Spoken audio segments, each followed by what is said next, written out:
ବିହାରର ପୂର୍ବତନ ମୁଖ୍ୟମନ୍ତ୍ରୀ କର୍ପୂରୀ ଠାକୁରଙ୍କୁ ମିଳିବ ଭାରତରତ୍ନ ସମ୍ମାନ। ମରଣୋତ୍ତର ଭାବେ ଭାରତ ରତ୍ନ ସମ୍ମାନରେ ସମ୍ମାନିତ କରିବାକୁ କେନ୍ଦ୍ର ସରକାର ଘୋଷଣା କରିଛନ୍ତି। ତେବେ କିଏ ଏହି କର୍ପୂରୀ ଠାକୁର ଆସନ୍ତୁ ଜାଣିବା। କର୍ପୂରୀ ଠାକୁର ହେଉଛନ୍ତି ବିହାର ରାଜ୍ୟର ପୂର୍ବତନ ମୁଖ୍ୟମନ୍ତ୍ରୀ। 1970ରୁ 1971 ଏବଂ 1977ରୁ 1979 ମସିହା ପର୍ଯ୍ୟନ୍ତ ସେ ବିହାରର ମୁଖ୍ୟମନ୍ତ୍ରୀ ଥିଲେ। ପଛୁଆ ବର୍ଗ ଲୋକଙ୍କ ଉନ୍ନତି ପାଇଁ ସେ ନିଜ ଜୀବନକୁ ଉତ୍ସର୍ଗ କରିଥିଲେ।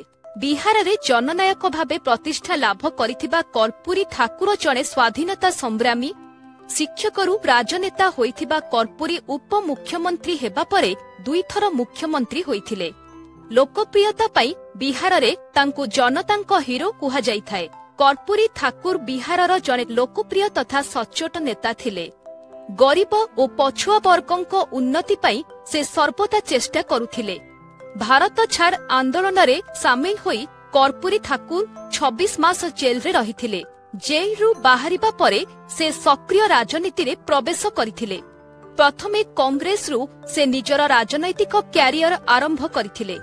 1952 ମସିହାରେ ପ୍ରଥମ ଥର ପାଇଁ ସେ ବିହାର ବିଧାନସଭାକୁ ନିର୍ବାଚିତ ହୋଇଥିଲେ। 1967 ମସିହାରେ କର୍ପୂରୀ ଠାକୁର ବିହାରର ଶିକ୍ଷାମନ୍ତ୍ରୀ ହୋଇଥିଲେ। 1970ରେ ସେ ପ୍ରଥମେ ବିହାରର ମୁଖ୍ୟମନ୍ତ୍ରୀ ହୋଇଥିଲେ। ତାଙ୍କ ସମୟରେ ବିହାରରେ ଗରିବ ଓ ପଛୁଆ ଲୋକଙ୍କ ପାଇଁ ସଂରକ୍ଷଣ ବ୍ୟବସ୍ଥା ହୋଇଥିଲା। 1977 ମସିହାରେ ସେ ପୁନର୍ବାର ବିହାରର ମୁଖ୍ୟମନ୍ତ୍ରୀ ହୋଇଥିଲେ। ଦ୍ୱିତୀୟ କାର୍ଯ୍ୟକାଳ ମଧ୍ୟରେ ବିହାରରେ ଖାଦ୍ୟଶସ୍ୟ ରାସନ ବ୍ୟବସ୍ଥା ଲାଗୁ କରାଯାଇଥିଲା। 1988 ମସିହା ଫେବୃଆରୀ 17 ତାରିଖରେ ପାଟନାରେ କର୍ପୂରୀ ଠାକୁରଙ୍କ ଦେହାନ୍ତ ହୋଇଥିଲା।